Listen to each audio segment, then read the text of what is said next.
The first episode of Star Trek Discovery aired on CBS, but to catch the second episode of the newest Star Trek series, you have to log into CBS All Access.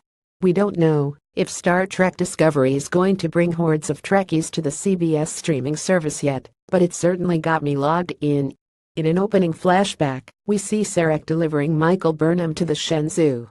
Burnham is rejoining the humans after being the first human to attend the Vulcan Science Academy. Burnham is a little cold off the bat, as she's picked up some Vulcan habits. Sarek also gives us our first live long and prosper of the new series in this scene. The Klingon leader T'Kuvma is convinced that the Federation is impure because it's made up of multiple species. T'Kuvma pleads with the leaders of the other houses to attack the Federation because of what he calls their great lie, "We come in peace." Soon we're locked in a huge battle pitting a Starfleet fleet against the Klingon fleet. The Battle of the Binary Stars has begun. The first episode of Star Trek Discovery ended with Michael Burnham on the bridge with her captain pointing a phaser at her.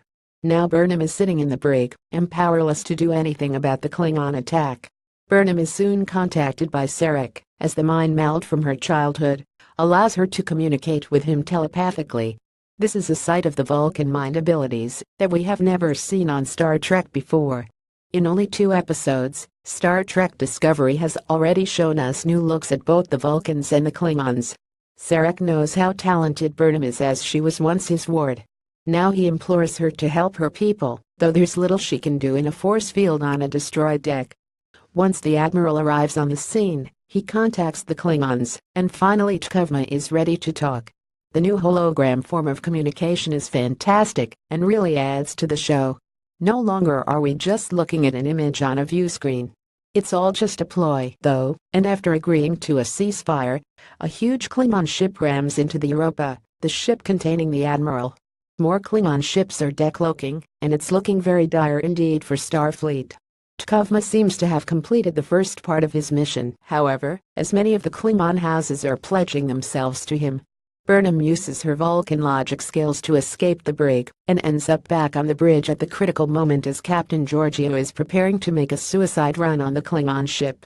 Burnham believes that the best move isn't to kill T'Kuvma and make him a martyr, but to take him prisoner and make him a symbol of defeat. These Klingons are very concerned with their dead from the battle.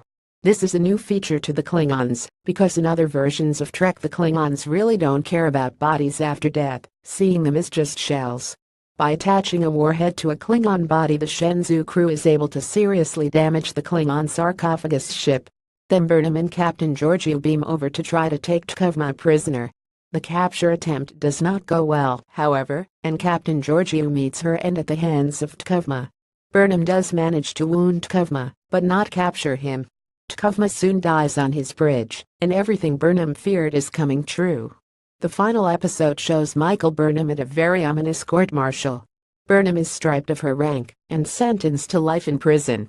Star Trek Discovery is unlike any Star Trek before, and we can't wait to see where it takes us next.